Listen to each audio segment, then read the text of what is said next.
আসসালামু আলাইকুম। কেমন আছেন সবাই? আশা করি যে যেখানে আছেন সবাই ভালো আছেন। দিনটা ছিল 16ই সেপ্টেম্বর, ঈদে মিলাদুন্নবীর ছুটি ছিল। আপনাদের ভাইয়ার অফিস ছুটি ছিল, বাচ্চাদেরও স্কুল ছুটি ছিল।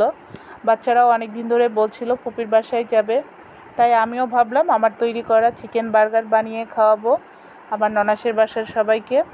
এর জন্য আমি চিকেনগুলো মশলার সাথে ভালো করে মাখিয়ে 2-3 ঘন্টার জন্য ম্যারিনেট করে রেখে দিয়েছিলাম। আমার মশলা মাখানো শেষ। এই তো আমরা চলে গিয়েছিলাম আমার ননাসের বাসায়। রামিন সায়ন তো ফুপির বাসায় গিয়ে অনেক খুশি হয়ে গিয়েছিল, অনেক মজা করেছে, তাদের ভাইদের সাথে অনেক খেলাধুলা করেছে। তারা তো আসতেই চায় না, ফুপির বাসায় থাকবে।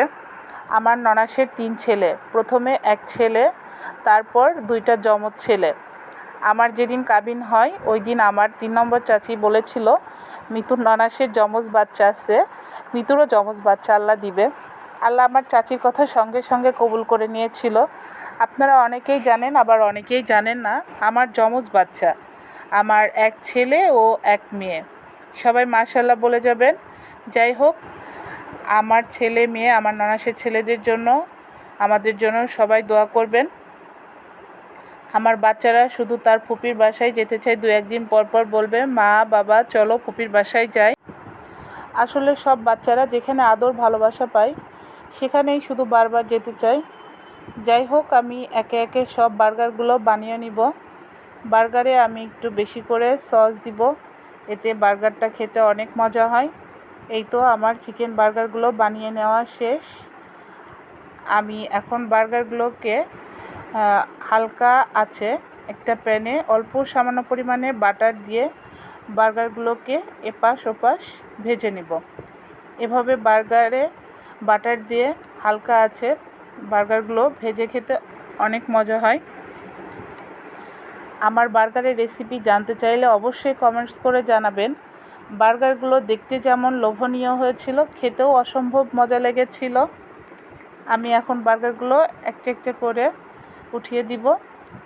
এই তো আমার বার্গারের ফাইনাল লুক। বার্গারগুলো দেখতে অনেক সুন্দর লাগছিল। আমার তো ভয়েস দিতে গিয়ে আবার খেতে ইচ্ছা করছে। ব্যাপার না, আবার একদিন বানিয়ে খাবো ইনশাআল্লাহ। সবাই তো আমার বার্গার খেয়ে বলেছে অনেক বেশি মজা হয়েছে। আমার ননাসের 3 ছেলেই বলছিল মামি তোমার তৈরি করা বার্গার খেতে বেস্ট ছিল। আমার ছেলে যে বার্গার খাচ্ছে, এইটা আমার ননাসের ছোট ছেলে, এরা 2 ভাই যমজ।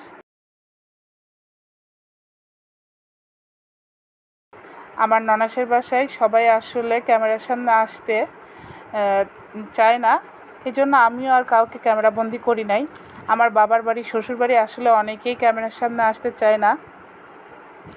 আমার ভিডিও যদি ভালো লেগে থাকে তাহলে একটা লাইক শেয়ার দিতে ভুলবেন না। যারা আমার পেজটাতে এখনও ফলো দেন নাই, এখনই একটা ফলো দিয়ে পাশে থাকবেন। সবাই ভালো থাকবেন, সুস্থ থাকবেন। আল্লাহ হাফেজ।